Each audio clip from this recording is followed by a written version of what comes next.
सभी को करवा चौथ की हार्दिक शुभकामनाएं। आइए सुनते हैं करवा चौथ की व्रत कथा। बहुत समय पहले की बात है। एक साहूकार के 7 बेटे थे और उनकी एक बेटी भी थी। सभी सातों भाई अपनी बहन से बहुत प्यार करते थे, यहाँ तक कि वो उसे खाना खिलाए बिना खुद कभी नहीं खाते थे। एक बार उनकी बहन ससुराल से मायके आई हुई थी। शाम को जब भाई अपना व्यापार व्यवसाय बंद करके घर आए तो उन्होंने अपनी बहन को देखा। सभी भाई खाना खाने बैठे और अपनी बहन से भी खाना खाने का आग्रह किया, लेकिन तब उनकी बहन ने बताया कि उसका आज करवा चौथ का निर्जला व्रत है। वो खाना सिर्फ चंद्रमा को अर्घ देकर ही खा सकती है। उसके भाई उससे बहुत प्रेम करते थे। उनसे अपनी बहन को भूख से व्याकुल देखा नहीं गया।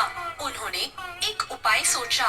उसके भाई नगर से बाहर एक पहाड़ी पर गए और पहाड़ी पर जाकर उन्होंने वहां आग जला दी और घर आकर अपनी बहन को उस आग को जलने में दिखाया और कहा, देख बहन, चांद निकल आया है, चल जल्दी दर्शन कर ले और फिर चांद को अर्घ दे के भोजन ग्रहण कर ले। भाइयों की बात सुनकर साहूकार की बेटी ने अपनी भाभियों से कहा, भाभी देखो चांद निकल आया है, आप भी अर्घ देकर भोजन कर लो। अपनी ननद की बात सुनकर भाभियां बोली, बाईसा ये तो आपका चांद है, हमारा चांद आने में अभी समय है। साहूकार की बेटी भूख से व्याकुल थी। वो चांद को अर्घ देकर भोजन करने बैठ गई। जैसे ही उसने पहला घास खाया उसे छींक आ गई। दूसरा घास खाते ही उसमें बाल निकल आया। तीसरा घास अभी खाने ही वाली थी कि उसके ससुराल से बुलावा आ गया कि उसका पति बीमार है और वो जिस भी हाल में हो तुरंत अपने ससुराल पहुँचे। अब उसकी माँ उसे विदा करने लगी। उसे विदा करने के लिए माँ ने जब बक्से से कपड़े निकाले तो सारे कपड़े काले ही मिले। दूसरी बार माँ ने कपड़े निकाले तो सारे कपड़े सफेद निकल रहे थे।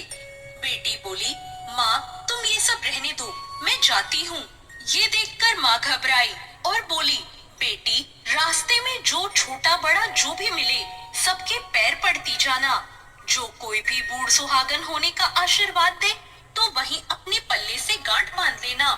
बेटी बोली, ठीक है माँ, और वो अपने ससुराल के लिए निकल गई।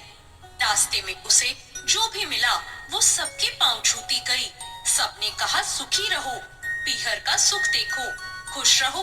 दरवाजे पर छोटी ननद खेल रही थी। जब उसने उसके भी पांव छुए तो उसने आशीर्वाद दिया, सदा सौभाग्यवती रहो, पुत्रवती रहो और बूढ़ सुहागन हो।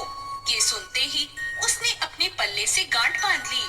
घर में अंदर गई तो उसने देखा उसका पति मरा हुआ जमीन पर लेटा है और उसे ले जाने की तैयारी हो रही है। वो उसे देख के बहुत रोई, बहुत चिल्लाई। जैसे ही उसे ले जाने लगी वो रोती चिल्लाती बोली, मैं इन्हें ले जाने नहीं दूंगी। फिर भी जब कोई नहीं माना तो वो बोली, मैं भी साथ जाऊंगी।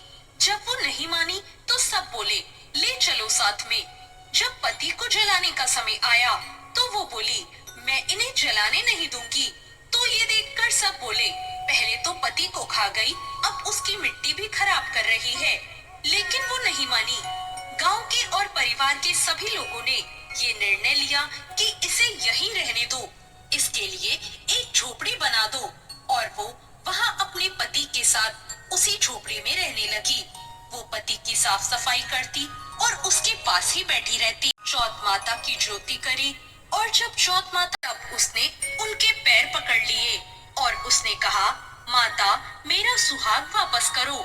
चौथ माता बोली, तू तो बड़ी भूखी है, 7 भाइयों की प्यारी बहन है, तुझे सुहाग से क्या काम। तब वो बोली, नहीं माता, मैं आपके पैर तब तक नहीं छोड़ूंगी जब तक आप मेरा सुहाग वापस नहीं करती। चौथ माता बोली, अच्छा ठीक है, ऐसा कर, चूड़ी दे, बिंदी दे। और एक एक करके उन्होंने उससे 16 श्रृंगार का पूरा सामान मांगा। उसने माता को वो सारा एक एक करके दे दिया। माता ने कहा, लगता है तुझे कोई सिखा के गया है। उसने कहा, नहीं माता, ऐसा कुछ नहीं है। इसके बाद चौथ माता ने अपनी आंखों से काजल निकाला, नाखूनों से मेहंदी निकाली, मांग से सिंदूर निकाला और चिटकी उंगली का छींटा दिया। उसका पति जीवित हो गया और चौथ माता जाते जाते उसकी झोपड़ी पर लात मार गई, जिससे उसकी झोपड़ी एक महल में बदल गई। अब जब उसकी छोटी ननद खाना लेकर आई तो उसने देखा भाभी की झोपड़ी की जगह तो कोई महल खड़ा है, लेकिन उसने अपनी ननद को देख लिया। ननद को देखते ही उसके पास आई और बोली, देखो बाईसा, आपका भाई वापस आ गया है। घर जाओ और सासू जी से कहो गाजे बाजे के साथ हमें लेने आए। ननद दौड़ी दौड़ी अपनी माँ के पास जाकर बोली, माँ भाई जिंदा हो गया है। माँ बोली, उस भाभी के साथ तेरा दिमाग भी खराब हो गया है, मरने वाला कभी जिंदा होता है? ननद बोली, नहीं माँ, मैंने देखा है, भाई सच में जिंदा हो गया है। भाभी ने गाजे बाजे के साथ बुलाया है। सभी घर वाले गाजे बाजे के साथ अपने बेटे को लेने पहुँचे। बेटे को जिंदा देखकर सास बहू के पैर छूने लगी और बहू सास के पैर छूने लगी। बहू बोली, देखो माँ, आपका बेटा वापस आ गया। सास बोली, मैंने तो साल भर पहले ही इसे भेज दिया था।